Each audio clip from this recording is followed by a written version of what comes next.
Good evening, everyone. It's lovely to be here. This is part 2 of Creation Calls to Tune, which are sessions exploring how we bring care for creation and the environment into our worship. As Judith said, I'm a trustee with Eco Congregation Scotland, and other things, if you don't know me, that might be relevant this evening. I'm a freelance musician, worship development worker with the Church of Scotland, and a campaigner on climate and social justice issues. So we're running these events partly now because of Creation Time coming up, just starting next month, and then also COP26. But what we're sharing doesn't have to be limited to that. So we're hoping this is things which you can get involved in your worship more regularly. If you're like me and you missed part 1 last week, I discovered there's a recording of it, and we had some wonderful contributions from David Coleman, the environmental chaplain, and Kathy Galloway from the Iona community, and Wendy Lloyd from Christian Aid, and it's up on YouTube, and the link's in the chat. So well worth going and watching that, but you don't need to have been at part 1 to be at part 2 tonight. I'm delighted that we're joined this evening by John Bell of the Wild Goose Resource Group in the Iona community, and Joel Payne of Resound Worship, who we only got in quite late, so we've not talked between the three of us. I don't think Joel and John have met before. Maybe I'm wrong on that. No. John doesn't remember, but we have. He came around a session for us in York about, 20 years ago, John, at St Michael of Belfry. Yeah, that was last century. So yeah, both great folk to have with us this evening. In some ways quite different musical worlds that they're in, but I was thinking about what the commonalities are, and there's 3 which I think are really relevant tonight. One is that they have a real commitment to writing songs for congregations, not just for kind of soloists or recordings. Another is a real desire to encourage and nurture other songwriters and improve each other's songs through collaboration. And finally, an interest in writing into the gaps in the church's repertoire. And that last one is really key to what we're exploring tonight. Because if we talk about our faith being shaped by what we sing, then those gaps around creation, around environmental concerns, around songs which speak into our contemporary concerns about the climate crisis, are things which both of them have explored, and that's what we'll be sharing this evening. So John and Joel are each going to share a bit from their kind of respective groups that they're involved in. I'm going to share some songs to fill in some gaps, just stuff from other places, which I think is interesting. As we go through this evening, the first kind of hour will be spent with each of us in turn sharing some songs, sharing some backgrounds to those songs. And as we share them, if you're on mute at home, please join in singing. The songs are there for singing, so please do join in, take part. If you're not on mute, there'll be a bit of feedback, so that's the only real reason for saying that. I'll post a file towards the end as well, which will give you all the resources so you can go and look them up later and hopefully introduce them into your congregations, whichever ones have grabbed you. And for the final half hour, we'll do some more participative stuff, so put you into breakout groups for some discussion and a chance for plenary and Q&A. So I think that's everything, unless, Judith, there's any other things that you feel we need to say just about process or using Zoom or use the chat at any time.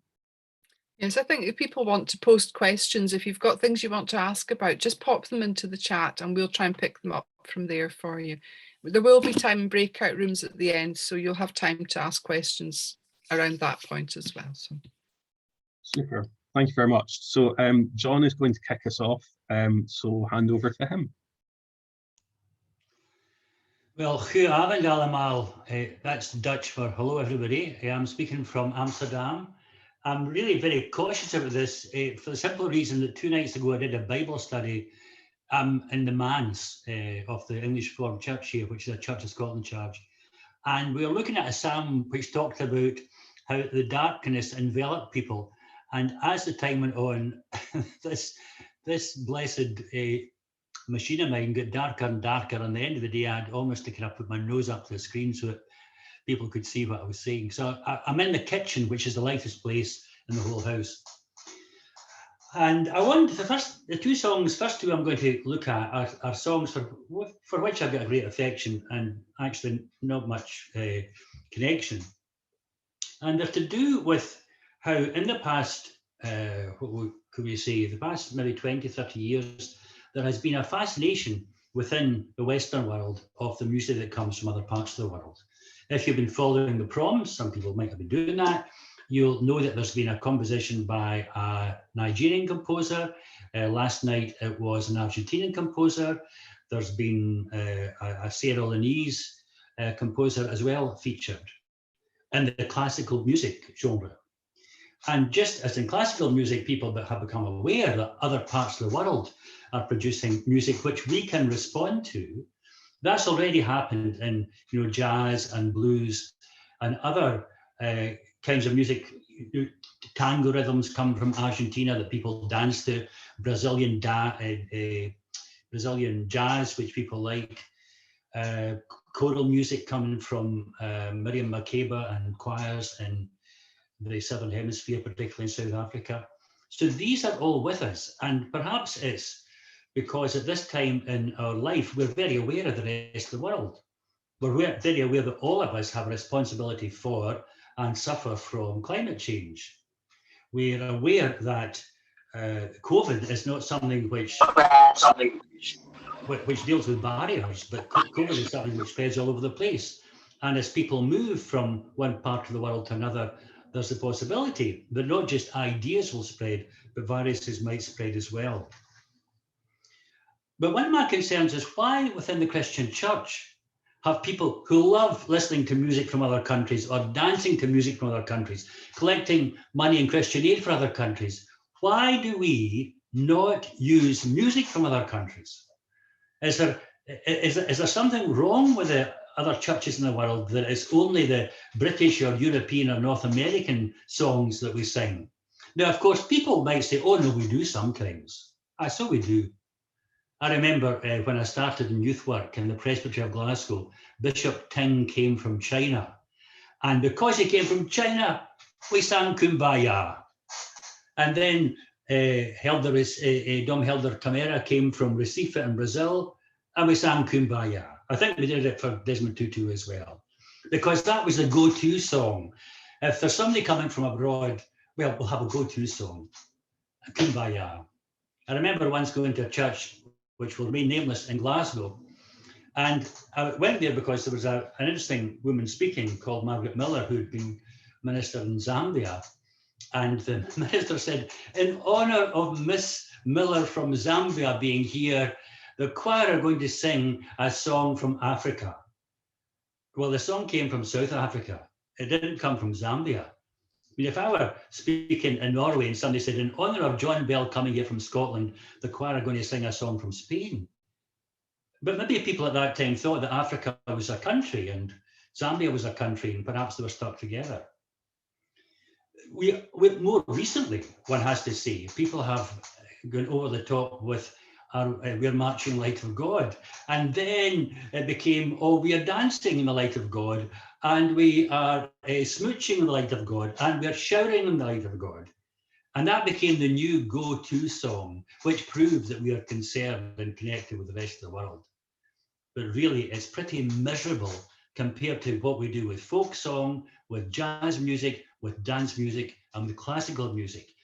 And if we don't begin to reverse that, then perhaps our descendants will ask, why at the beginning of the 21st century, when the world became far more joined up than ever, was there musical apartheid in the churches? Now, part of the reason is because people have been to Chinese restaurants and they hear music in the background and think, oh, we could never sing that. But they don't play hymns in Chinese restaurants. It's usually performance music. But it might just be that musicians within the church are very reticent to move outside the 19th century, never mind the 20th, and a bit reticent to try something which doesn't come from our own native land. We are people who have exported our stuff all over the world. I was sitting one night in a house of a banker in Japan, and his wee boy was insistent that I should open a box.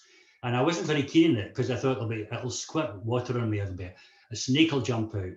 But eventually, to quieten this wee boy, I opened the box and I heard dee da da dum da dee dee dee da da. Oh, I said, you've got a tune from Scotland in your musical box. No, no, said the father. This is a Japanese tune, Mr. Bell.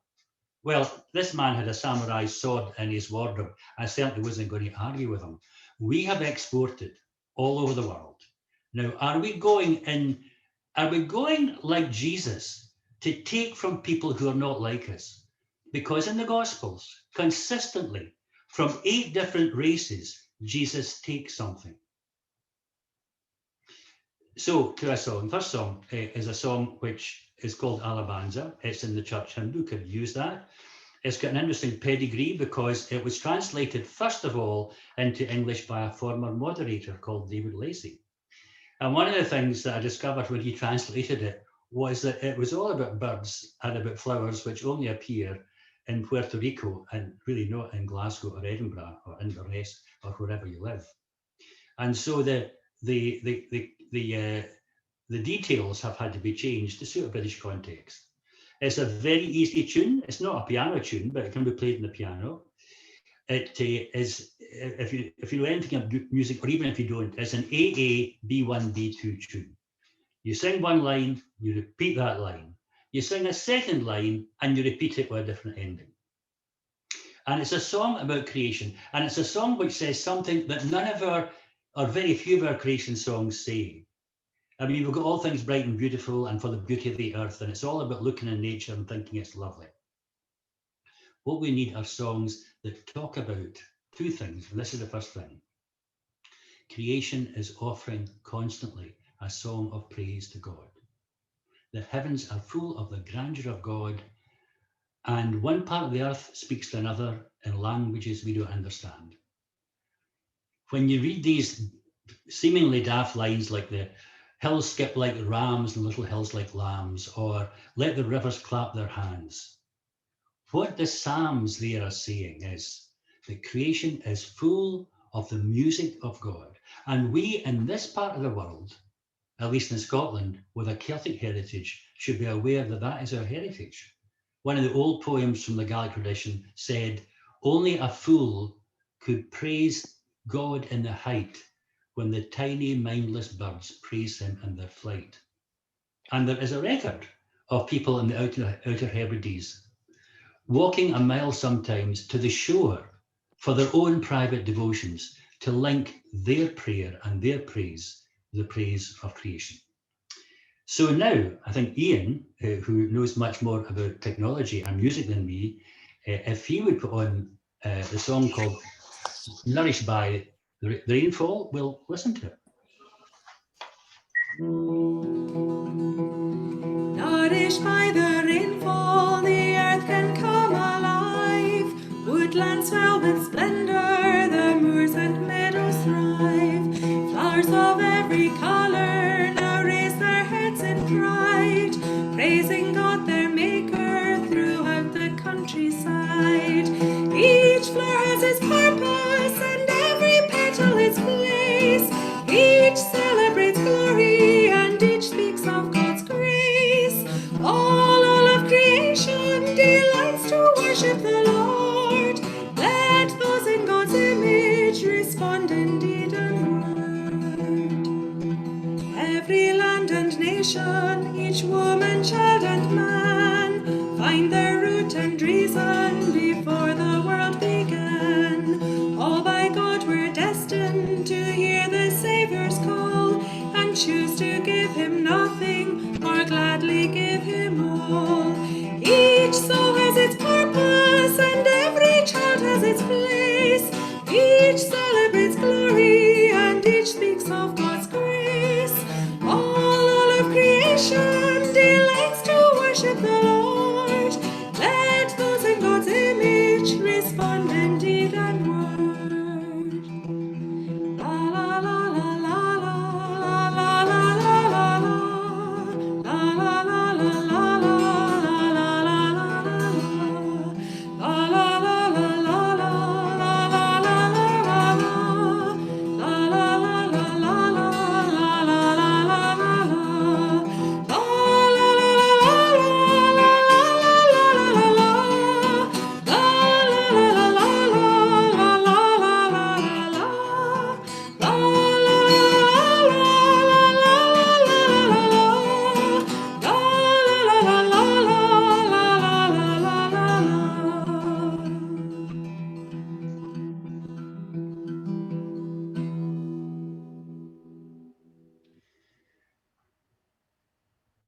Now that's a song that speaks of the world offering its song to God. And the whole environmental issue is actually, among other things, a justice issue. Justice isn't just about people, it's also about the world and about what is just for creation, which God made and God loves. We don't have many songs about justice. We have a lot of songs about just us, but we don't have many songs about justice. And that's perhaps because it's not a word which fits very easily in prayers. People think justice is a political thing. But when you look at the prophets of the Old Testament and you look at the Psalms, it's very difficult, I imagine, to find 2 or 3 Psalms that don't have justice in it. Probably about 50% mention in some way or other God's justice for individuals, for a nation, for the world, for the people of God. And these kind of themes don't sit easily in our worship. And I'm thinking particularly of the Psalms because they've got the greatest vocabulary for it. You know, if somebody is slandered, there's a psalm for that. If a nation is captured and taken exiled, there's a psalm for that. If people are being discriminated against, or if they're being cheated by moneylenders, there's a psalm about that. We don't need to look for new material. We don't need to commission people. It's already in the Psalms. But these are all the Psalms we like. Oh no, give us Psalm 23 and Psalm 121 and Psalm 100 and Psalm 148. Jesus said that he came to fulfill all that was written in the law and the prophets and the Psalms. End of Luke's gospel. That's where that appears. Last week, 2 weeks ago, I'm working looking after this church in Amsterdam. I'm a locum here. I finished the weekend. And I was doing a Bible study and we looked at 2 Psalms that nobody wanted to touch. Psalm 137, which ends about, blessed is the man who takes your children and dashes them against the rock. And Psalm 88, which nobody ever reads because it begins with a complaint and it ends with a note of misery. And the people who were in this Bible study, there were about 20 folk, who was all in Zoom, were fascinated to discover that the Psalms are not just about what we feel, they're about what other people feel. The Psalms allow us into what it feels like to have your livelihood taken from you, your nationality taken from you, as is happening tonight in Afghanistan. What it feels like to be at the bottom of the heap, what it feels like to be deserted by your friends, what it feels like to be totally bereft. The Psalms have a vocabulary for that. So I'd like to introduce a psalm which I never knew was a psalm. It would take me far too long to tell the story. But essentially, a boy called William Ramirez, a political refugee from El Salvador, was introduced to me in America. I asked him, what's the song in your heart when you're away from your country? He said, I don't speak much English. I said, sing it to me in Spanish. He sang it in Spanish. He wrote down the text, 4 verses, and I wrote down the tune, because it's the same as the last tune, the same type of tune, it's a wee easy tune. I brought it back to Scotland, got a Spanish speaker to translate it, worked on the text with my friends, and then thought, I don't think the Church of Scotland's ready for this. It's a bit too kind of edgy. And then one morning in my morning prayer, I read Psalm 94 and discovered what I thought the church couldn't sing, Jesus had sung before us. So Ian, if we just have 2 verses, I think, of Psalm 94, O great God and Lord of the earth.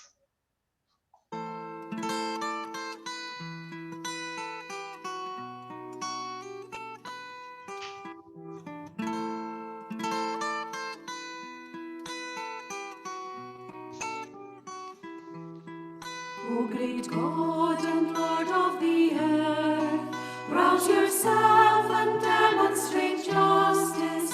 Give the arrogant what they deserve.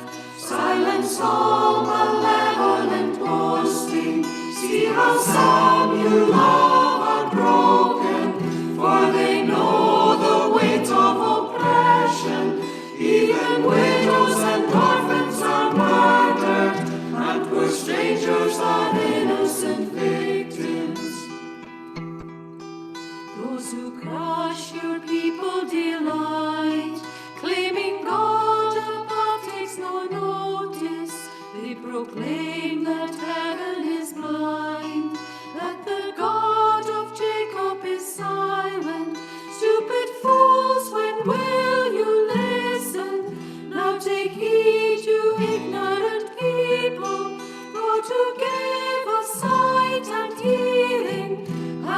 observed and noted what happened.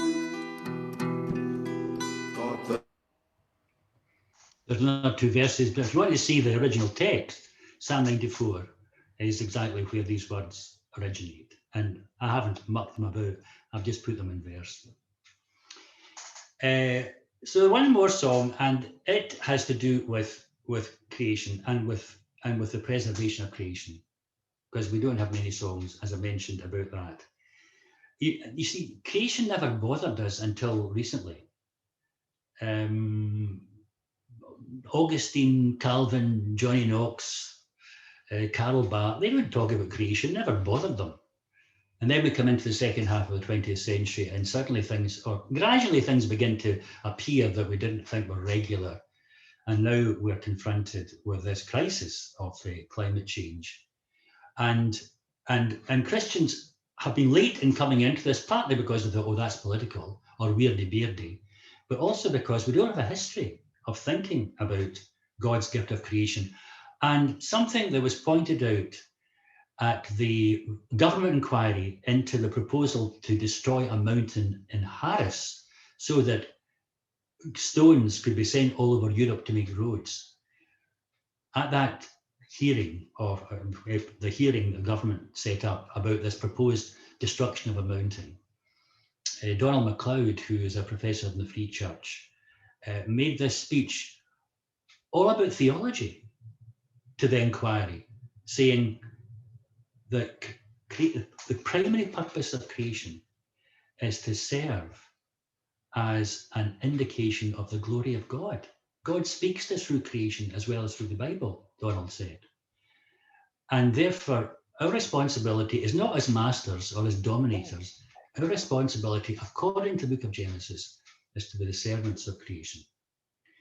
Now, recently something alerted me to this. I could tell a lot of stories of what alerted me, but 2 years ago, what particularly almost offended me, not me personally, but I just thought it's an offence to the whole world, was at a conference in New Zealand held by the Anglican Church with school pupils, 60-year pupils and head teachers and chaplains there. And on the last day, there was a session about the relationship between the Christian faith and climate change. For about 20 minutes, the school teenagers sat between adults, and the adults were to be asked the question, when did you first think about climate change? The kids were to ask that of the adults, and then the adults were to ask the teenagers, what do you think about the future? And people were asked to mention any comment they'd heard which they thought should get a wider hearing. And one woman said, I have heard something which has appalled me. I listened to a girl who is a girl of 18, who said that she thinks she'll never have a child. And she thinks she might never get married because she's afraid of the world that she might be bringing a child into.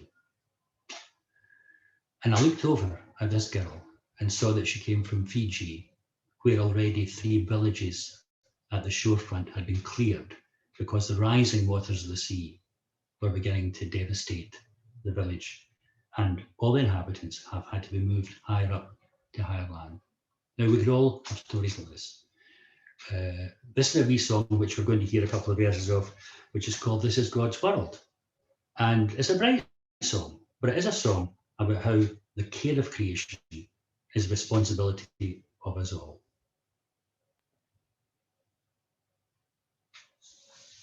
This is God's world, given alone. No other earth shall be our home. So let us bless, honor, and tend what God in love created.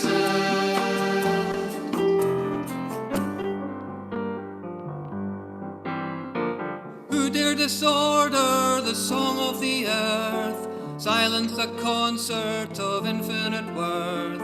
Creation's music is meant for its maker above, out of love. This is God's world, given alone. No other earth shall be our home. So let us bless, honor, and tend what God in love created.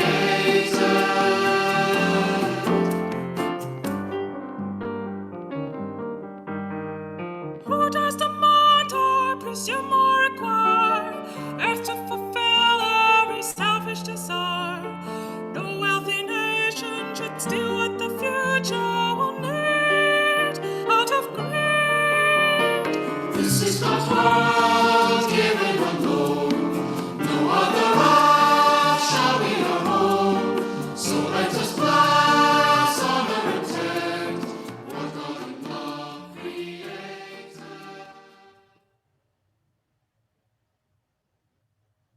That's it.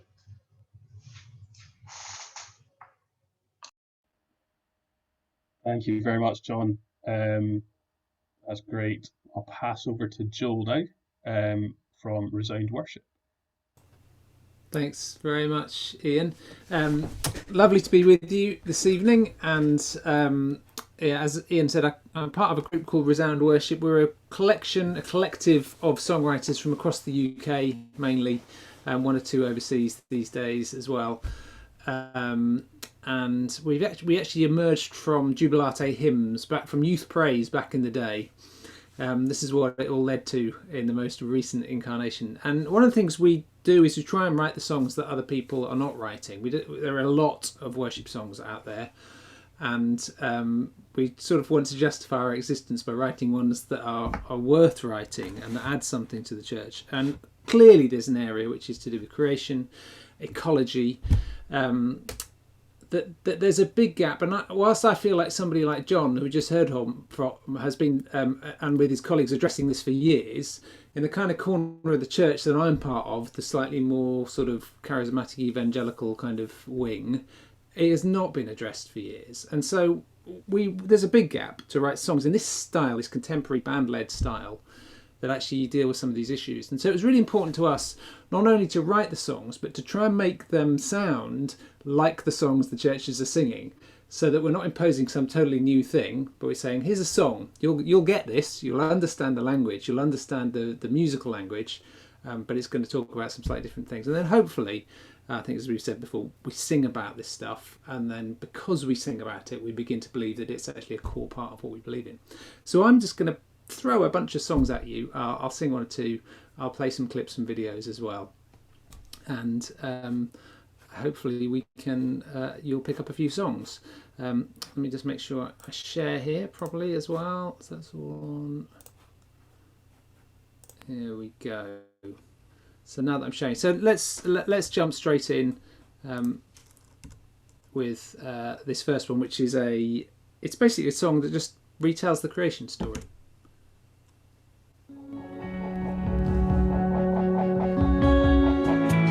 Heaven's voice brings the dawn. Out of chaos is born. New creation exploding with wonder. Planets spin into space. Earth and sky find their place. All of nature awakes to its maker. You say everything you've made is good. The sun, the moon, the stars that shine above. You say everything you've made is good. The land, the seas, and all that lives and breathes. We sing praise to the Maker, to our King, our Creator. Praise to Almighty God. All creation together, singing one hallelujah. Praise to Almighty God.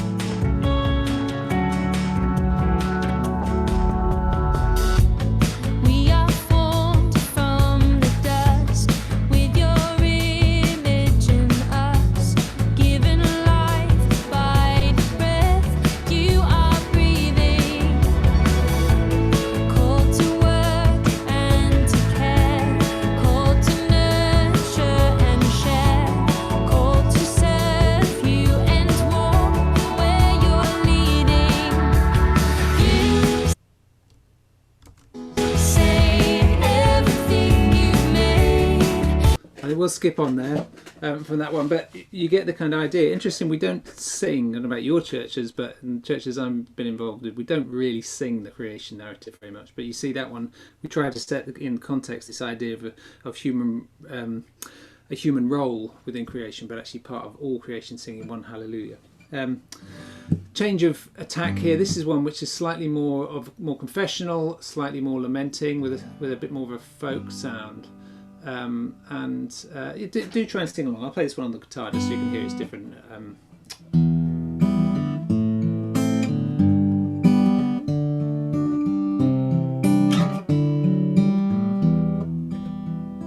If the fields are parched and the trees are felled, will the rocks cry aloud on their own? If the birds are starved and the beasts are killed, will the bones in the dust lift a song?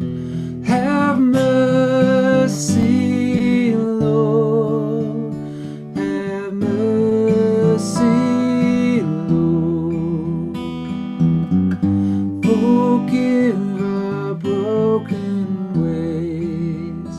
Have mercy, Lord, have mercy, Lord. Renew the world you made. As the oceans rise and the wells run dry, do we care if disaster is near? If our children starve, will they cry to God?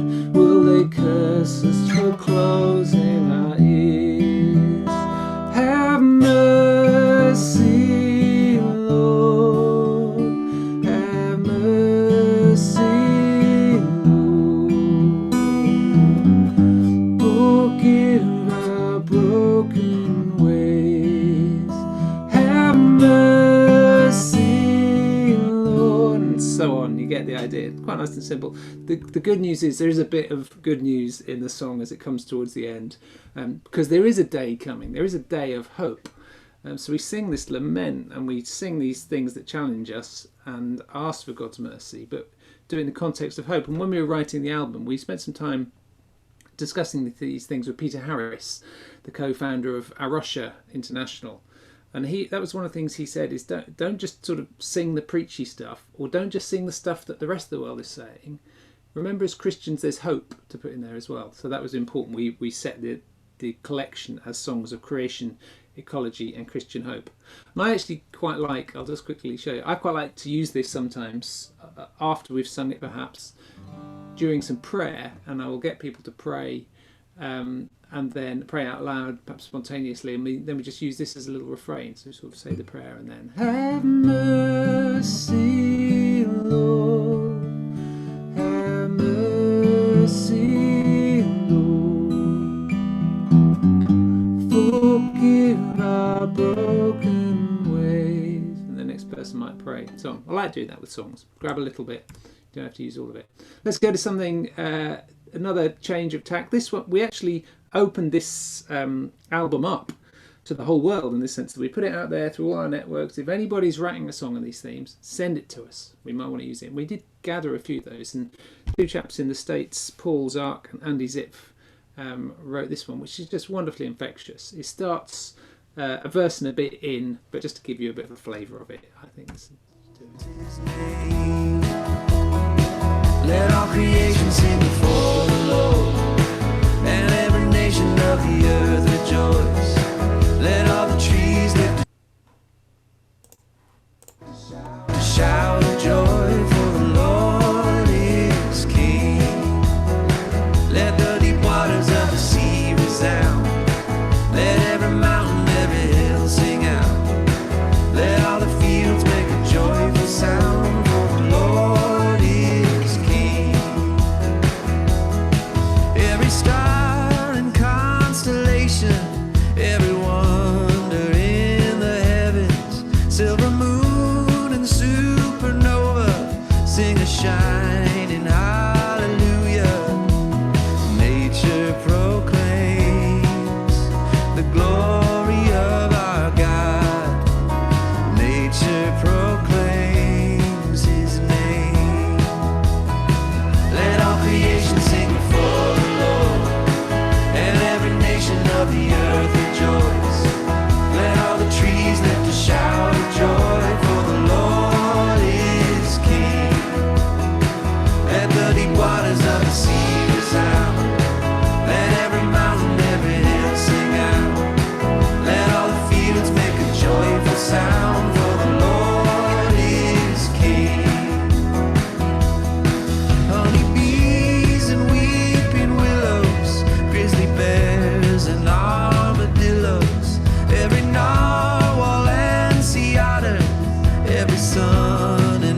you can see it is fun once you start exploring and celebrating with creation. There's a lot to sing: narwhals, sea otters, grizzly bears. One reviewer of the album suggested we should have included microbes in there as well, and she's probably right.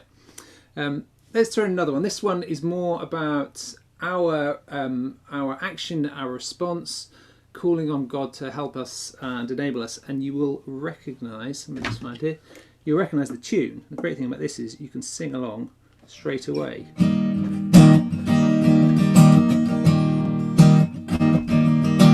God, the maker of the heavens and the planet that we share, show us how to live like Jesus, lives of gratitude and care. Make us mindful of the footprints from the lives that we pursue. Make us partners in your mission. You are making all things new. Just look at verse 2. God, the gardener of Eden, teach us how to tend this earth, learning from the changing seasons, times of fallow and new birth. Lord, have mercy when we're careless. Rich resources we misuse. Use our hands to heal creation. You are making all things new. And then I'll just sing verse 3. God of labour and vocation, Lord of science, trade and art, take our efforts and our passions, make them mirrors of your heart. Every habitat and creature loved and rallied God by you. May our lives reveal your kingdom. You are making all things new.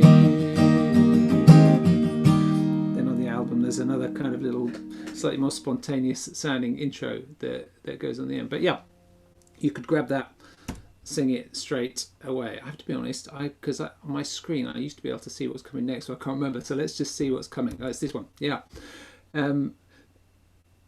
We talk about climate chaos. It's a really common word, and it's a scary word, I think, at the moment. A scary expression. It's the idea that we go too far past tipping points to the point where we're out of control, chaos. And we were meditating, producing this, we were meditating on the story of Jesus and the disciples on the lake in the storm, in the midst of chaos.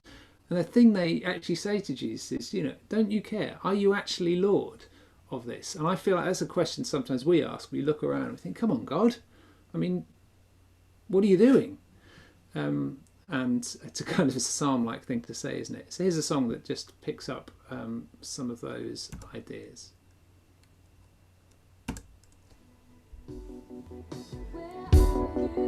Where are you in the storm? In the chaos, can you hear our desperate call? Water rising, are you sleeping? Are you Lord after all?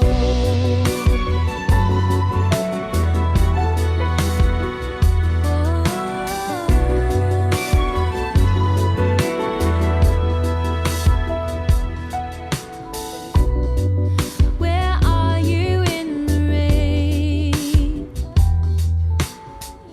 Earth is crying for an end to all its pain.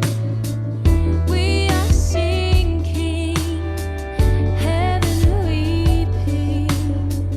Will we see light again? In the storm, you're the anchor. You are our hope. It goes on to say, speak your mighty word. Raging waters will bow down before their Lord, and so on.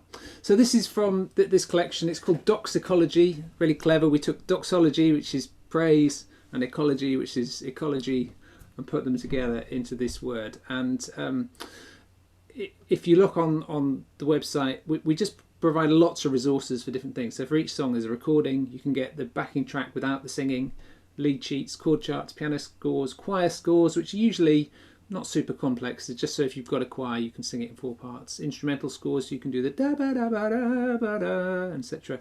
And we've done lyric videos for all of them, which has been so useful this last 18 months because we haven't really been meeting together. So this has allowed churches to use these songs online. So we have all of those things available. And we also even created a study guide because we thought, well, some of this is for the people we're really aiming for. It's quite new. So for each song there's a little Bible study written by, we've got various contributions from experts in different things. Great one from Jeremy Williams from Christian Climate Action and Dave Buckles from Arosha and so on. So a bunch of things there.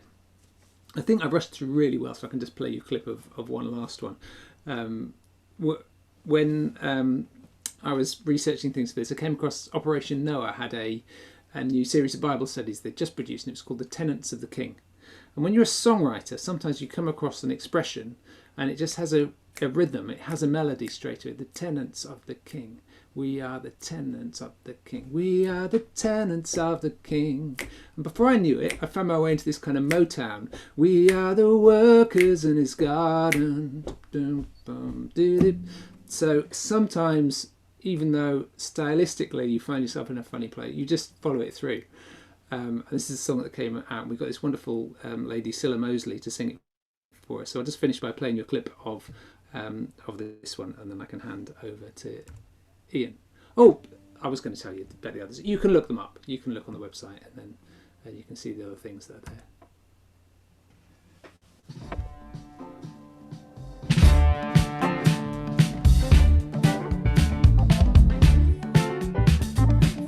We are the tenants of the King. We are the workers in his garden. So we will live in love and care. For this the planet that we share. We bear the image of our God. And we are sharing in his mission. So we will follow as we serve. To see the healing of the earth.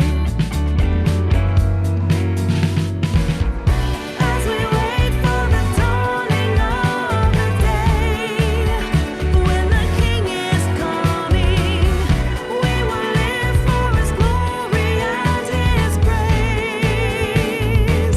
For in the victory of the cross, we have a hope of restoration. All things together under Christ. Oh, what a flourishing life.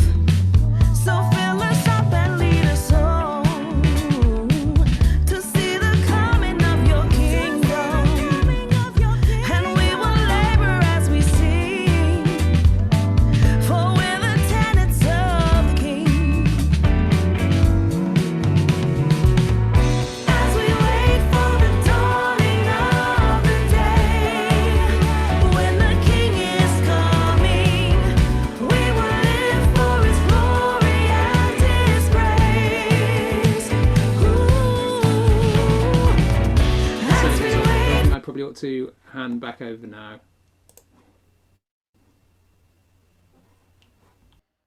Thanks very much, Joel. That was great. There's a couple of questions in the chat which we can pick up in plenary, but you can have a look and prepare yourself for those. So I'm just going to finish off this first section sharing some songs and kind of pull stuff from different places. John bringing stuff from Wild Goose Collections, Joel from Resound, and I'm just going to pull some stuff from totally different places. I'm delighted that the first song includes Microbes. As Joel was getting critiqued for that album. I can't remember what song it was, but anyway, this first song is one which I kind of like the same song that was mentioned in. Mentions loads of different bits of creation, and it just brings a smile to my face when I sing it. It's called Earth is Full of Wit and Wisdom, and written by an American Mennonite hymn writer called Adam Tice. And it's sung to the tune Holy Manna, which a lot of you will know as For Your Generous Providing. And obviously kind of tunes that are familiar make it often easier to introduce songs into congregations. And I love the way the title, Earth is Full of Wit and Wisdom, is actually kind of captured in the whole text. So I don't think you can help but smile when you sing lines like, Earth is full of wit and wisdom, penguin, platypus and snail, cactus, sea slug, oak and algae, from the microbe to the whale. And in some ways reminds me a bit of the Sunday school song If I Were a Butterfly. And I think children would love singing it in the same way, but also actually goes to exploring a theology of creation, which is really great for all ages in a kind of deeper way. And as I say, that familiar tune makes it really easy to introduce. So I'm going to play a quick blast of a recording. It doesn't have, not all the verses, and you can see the words.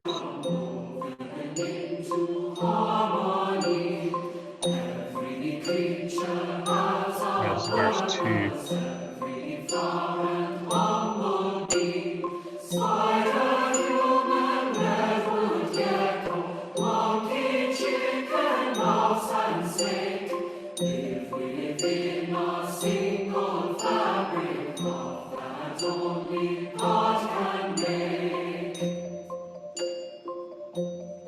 So that gives you a flavour of the tune, just a reminder of the tune. Verse 1,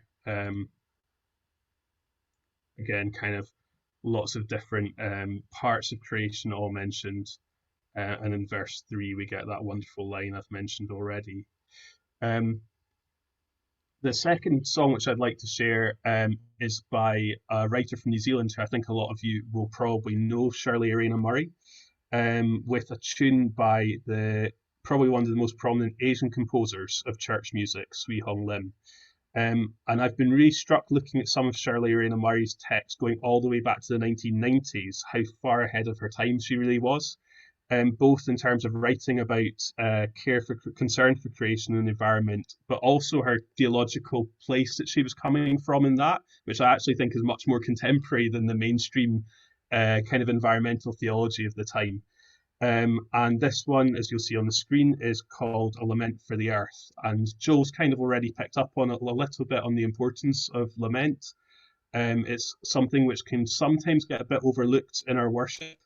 But important to have a really healthy balance in terms of how we speak to God, and in terms of gathered worship, the importance of expressing our pain and anger for shared concerns like the climate crisis, and that those can then help individuals lament, know that lament is okay in their personal relationship with God too. So this lets us lament for the climate crisis we find ourselves in. When I share a link, I'm not sure I'm able to do that tonight, but if you're registered, we can email it out later, I'm hoping. There's a piano or organ accompaniment, which can work beautifully. You can add a melody instrument to it as well. But I'm just going to use a simple drone, which kind of links to its Asian roots for the tune, but also links to Scottish folk music as well. The garden of the world, the paradise we share, the greening of all life is dying in our care. The covenants we made are rendered null and void. The garden that is God's dishonoured and destroyed. New prophets tell the signs of fire, flood and storm. Now all creation groans as nature changes form. And yet we will not change, though ice floes melt away, though creatures lose their homes in desolation stay. That gives you a flavour of the music there, and there's a few more verses. So I'll just scroll through and you can have a very quick look at.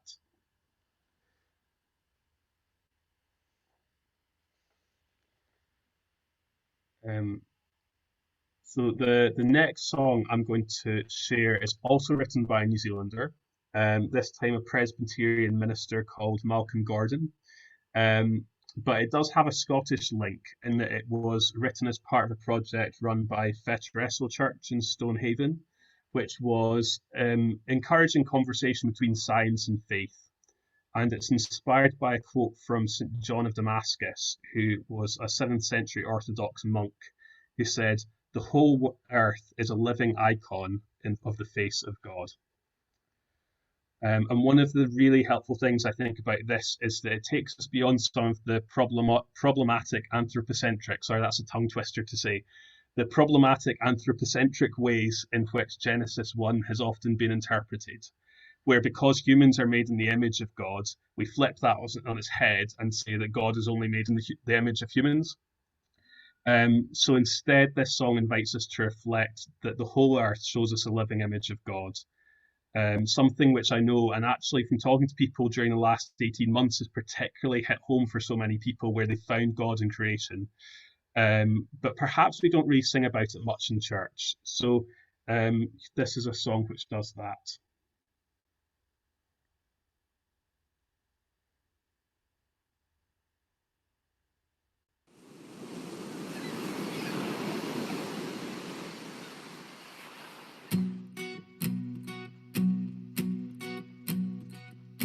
Who of us can speak and hover o'er the deep and bring a world to life? Who of us can call and hold the dark enthralled and bring the dawn of light? Who of us can hold the oceans as they roll, giving life its grounding? Who of us could hide the promise of new life inside every being? All the earth is a living icon of the face of God. In every place and through every age, this hidden grace unfolds. Who of us can know, up high or down below, the reaches of God's ways? Yet all of us are free, our Father's world to see, delighting all our days. For there is one with us, in wholeness and true love, and with faith abiding. And still a day to come, when death will be undone, all creation thriving. All the earth is a living icon of the face of God.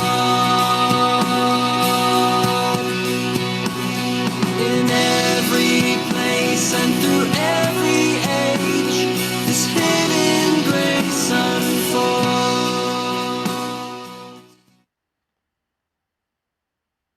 So again, there's a few more verses. I'm just not playing everything, so we still have room for our discussions later. So I'm going to finish with one more song, and actually almost tie together where John started and where Joel finished. So this is a song from the Democratic Republic of Congo. I'm not doing well with phrases with more than one word tonight. And it's called Malembe or Nazela Nalola, sometimes what it's known by. But it's a song of hope, which was where Joel was finishing as well. And it's easy in the middle of the climate crisis to feel totally overwhelmed by despair. There's a place for lament, which we've explored already, but part of acknowledging that pain and anger is to help bring about rebirth and new life. I've sometimes reflected on the kind of Christian response to the slogan you see on placards at climate protests, which say there's no planet B, because we have a promise of a new earth and a new heaven. So this song, I think, speaks perfectly into that, because it reminds us that we have to act if we're going to see a positive future and ultimately bring about God's kingdom. It's not something that we sit about passively waiting for. So there can be a future for creation if we are co-creators of that future. If we live sustainably, if we pray, if we use our money well, if we campaign to bring about systemic change, and if we sing together in solidarity and faith. The song doesn't go through all of those things, but it covers some of them.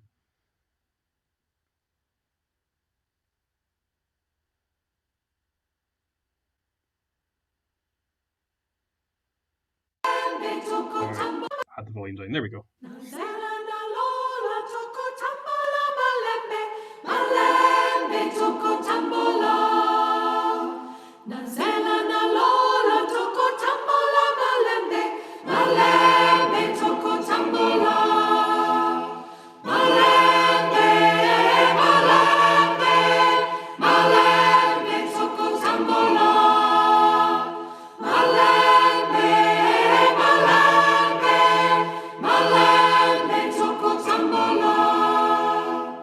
As long as we live, there is a future for creation, a future for the universe. As long as we live, there is a future for creation, a future for the universe. We know this, we know this, we know God's kingdom, it will come. We know this, we know this, we know God's kingdom, it will come.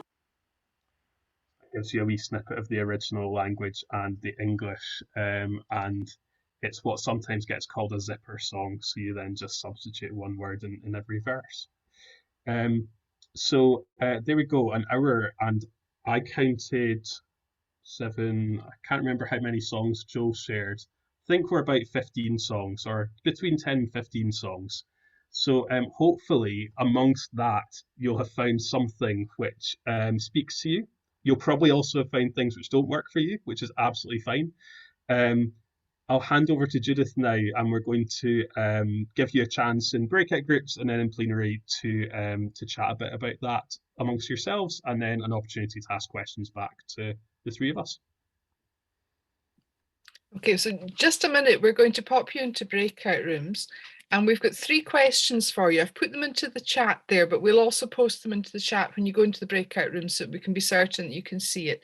So 3 questions to just chat about with the other people in your group. What jumped out from this evening and got you really excited from the resources that have been shared tonight? Second question, thinking again about songs and musical resources on creation themes, what are there particular things that you found useful in your home congregations? And are there gaps in the themes or the songs that you can find on creation environment that you would find really helpful going forward for singing within your congregation? So those are the questions. And I'm just going to open the breakout rooms. Sorry, Richard, I see you've got your hand up.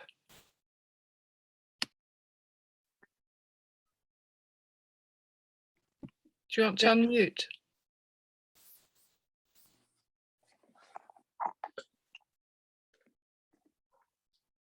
No. You should, in a moment, you'll get a invitation to join a breakout room. So if you just want to follow that invitation, and we'll see you back here in a few minutes' time.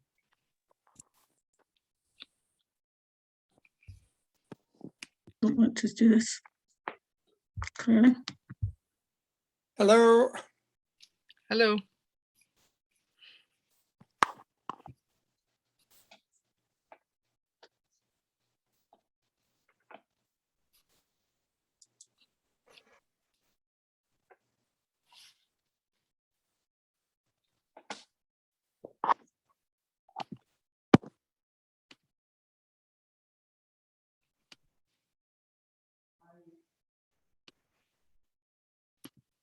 I'm just doing a wee move around with one or two people because I realise I've ended up with a couple of rooms that have only got one person in them, which is no use.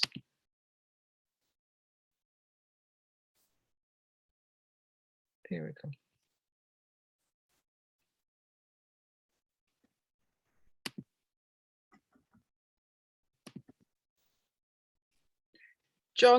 John Murning, that should be an invitation coming up on your screen. And if you don't see it, if you go to breakout rooms at the bottom and click on that, it should show for you now. Have you got it now?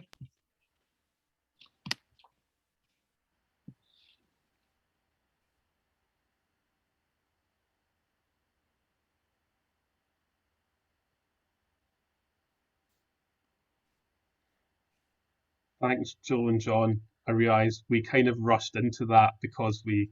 Really delighted to have everybody back in. So thank you for coming back through to chat to us. We've got a few questions which were actually sitting in the chat. So we thought we'd maybe just run through those first. And the first one, which was quite a big question actually, was would it be possible to use all of the songs that we've heard tonight in online services, particularly when things go onto YouTube and Facebook Live? If we put proper acknowledgement in, would it be okay to use these in church services?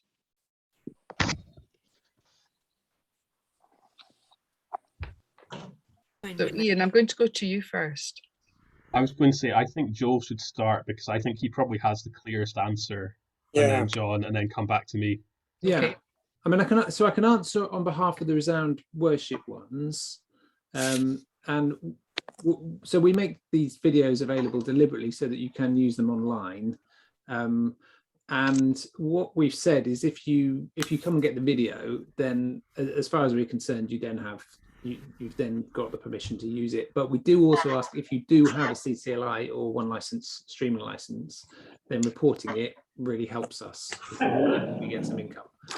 But what we don't do, unlike lots of other people, maybe we miss out, but anyway, we don't make copyright claims on YouTube or Facebook or other things. So if you put them on there, there's nobody authorized by us to come and shut things down. So you should be able to use them. So yeah, hopefully that explains the Resound worship. Great.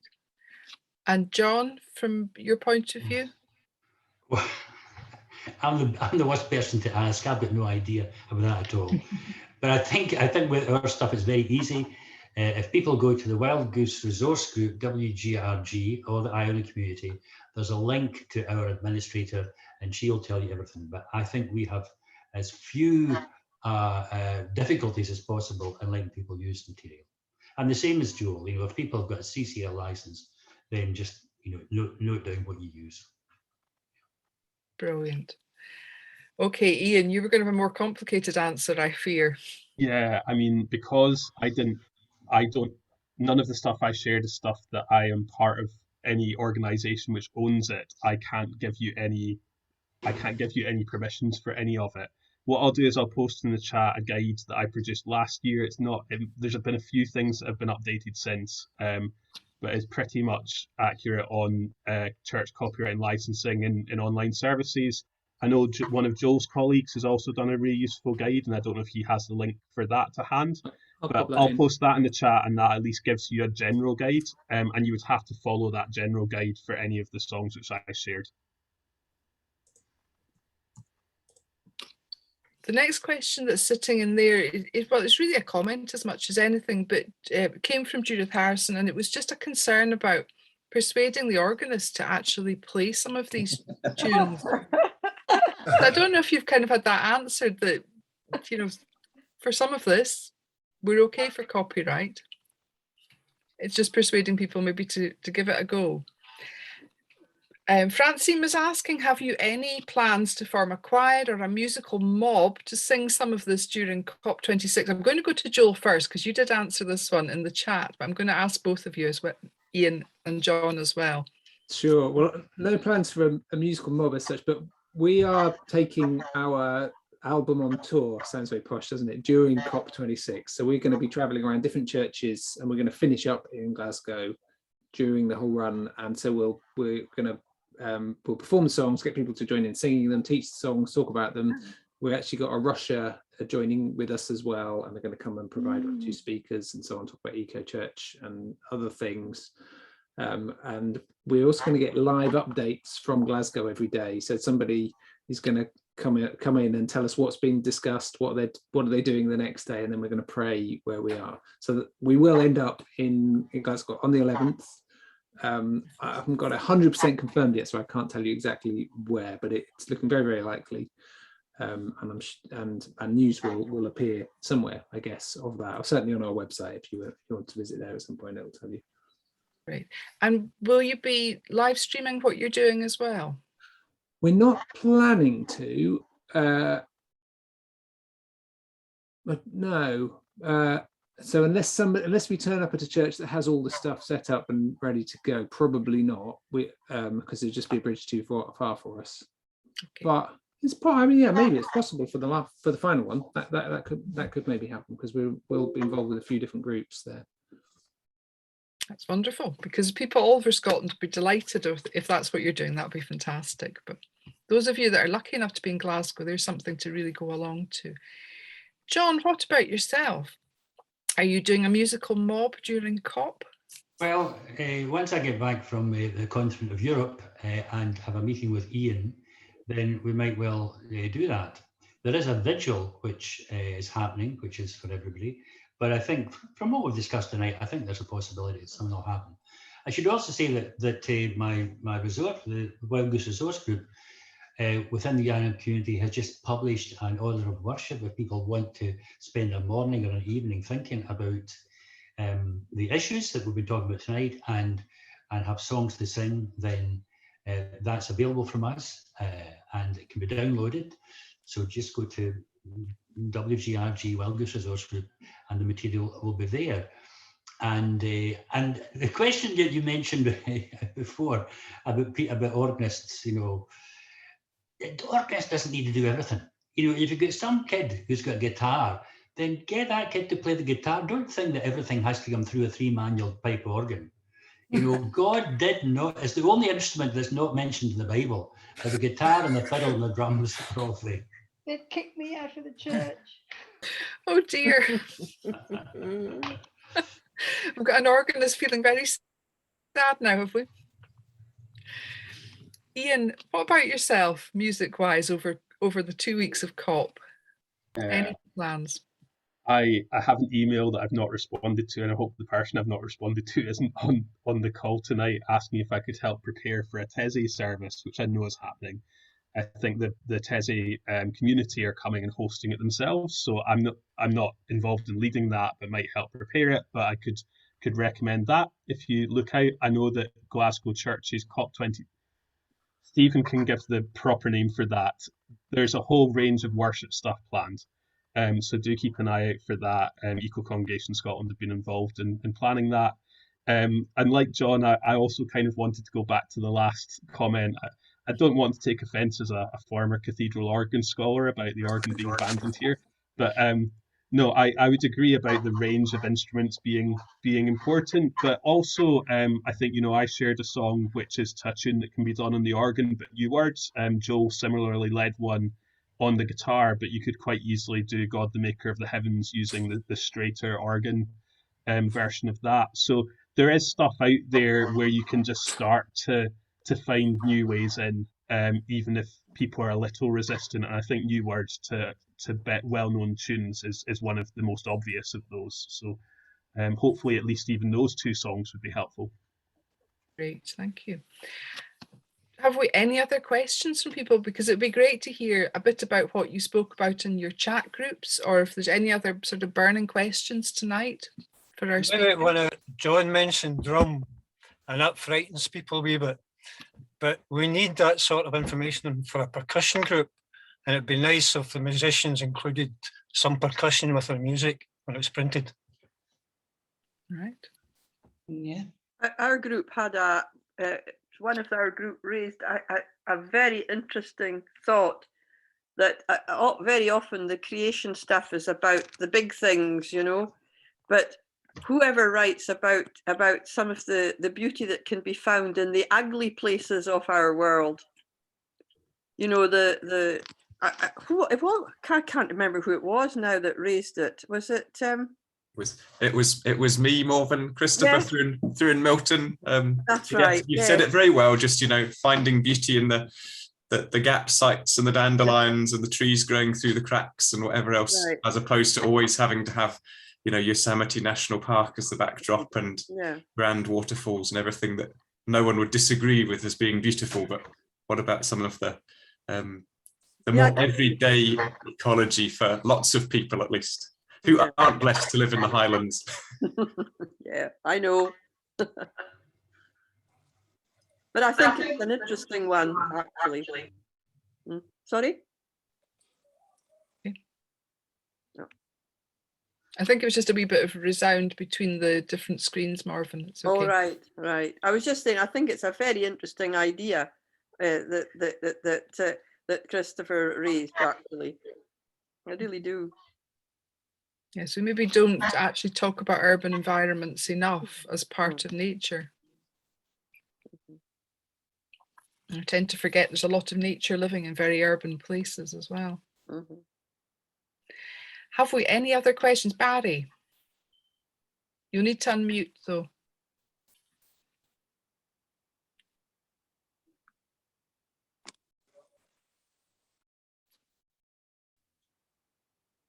Right. Castlemark is regarded as an urban environment, but we've got Castlemark Park is a spectacular open countryside in the middle of housing, and we've got Castle Brace to the south side of it. But congregations can support local conservation groups who, like, I'm in treasurer of Friends of Castlemark Park, so you can actually have people involved from the congregation in local organizations, community groups. That's very true. Do we have any other questions, anybody, for tonight, or any other comments that you particularly would like to share? Were there any missing resources for people? This is Andrew. Can Yes. I just say, it was my comment, we should really try and use some songs that appeal to children. And I felt that the DRC, the Congo song that was played, was the sort of thing that would really appeal to children. And it's important to keep them in mind when we're organising. I'm in Brussels at the Scottish Church in Brussels, and we have a children's choir, and they sing at the beginning of every service, and that's the sort of song that would appeal to them. Francine, I see you've got a hand up as well. Yeah, just two little points. One is a thought that occurred. I mean, in our church, we struggle to bring in any teenagers. I think there's a fairly common situation that most faiths find themselves in. But with COP going on, with the kind of concern about the climate crisis, might music departments in secondary schools be approached to, and for maybe some kind of competition to be run for youngsters to compose their own kind of creation or climate sort of songs, and then, well, there could be some sort, I don't know what the prize might be, but I don't mean on a national basis, I mean just in local kind of regions, and they would be sung kind of in churches or wherever, or there could be a concert or something during COP. Would that be worth sort of promoting as a national thing for eco congregations to do, to suggest or invite people to do? That was one thing. And the other thing, I put something in the chat box about it, was some of the songs that I heard this evening, I just felt they could be so much part of a musical. And, you know, if some of these amazing musicians that were here this evening kind of, you know, might there be just an opportunity to have some big musical, because that will obviously take this, like as Jesus Christ Superstar did, you know, but if it was all about creation and the climate and how climate change is affecting, you know, the sort of global south and just all the issues, but weave them into some kind of musical story with amazing songs, similar to what we heard tonight, that could be very impactful. Just another thought. Can I Ian, pick up that on sounds the like first a one of challenge. those? Just to pick up on the first one, I think that's a wonderful thing for people to think about organising locally. knowing the timescales of organising national kind of competitions and invitational things. If you were to start organising something now, you're talking about it going into the end of the year or into next year. Right. But locally, if you have connections with schools, the kind of the other thing I was going to say on that is, it's not the only reason we don't have young people and young adults in our churches, but how often do they feel like the issues that they're passionate about are not the ones which the church cares about? And actually, if you're looking now, what are the issues which a lot of young people are really, really caring about? And climate is right up there, and environmental justice is right up there. So actually, we don't maybe have the young people in the churches to do that, but if we go to them and are showing that we're actually interested in that, that can start to kind of form that link with them and show that the church is engaged where they are, rather than just talking to itself. So I think just as a bulb that you've planted there, I think that's a really, really good thing for people to pick up and start thinking about. Yes, agreed. Yes.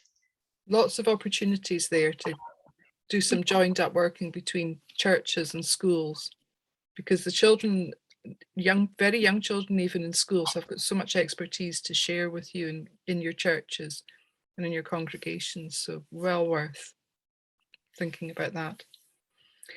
I'm noticing the time, folks. We have come to the end of our hour and a half. It has been an absolute pleasure tonight. So I just want to say a really big thank you to John Bell, to Joel Payne, and to Iain McLarty for what has been an absolutely fabulous evening with so much wonderful music and lots of inspiration for us going forwards. So just a really big thank you to all three of you, and I really hope you'll come back again and inspire us further another day. Right. Thank you. Thank you. Thank you so much. Thank you. A big thank you to everyone who was along tonight. If you haven't already, you could subscribe to the Eco Congregation Scotland magazine, and you'll get quite regular newsletters from us. They'll just keep you up to date with any other events that are coming up or anything that we're doing over the next while. And we'll aim to keep you up to date with all the things that are coming up, especially in the run up to COP. You may find your email box is a bit peppered by us, but there will be lots of things happening. So we're going to try and keep you up to date with it all. And we'll look forward to seeing you again another evening. Thank you. Thank you. Yes. Thank you Night, very folks. much. Good night, everyone. Bye. Bye. Bye.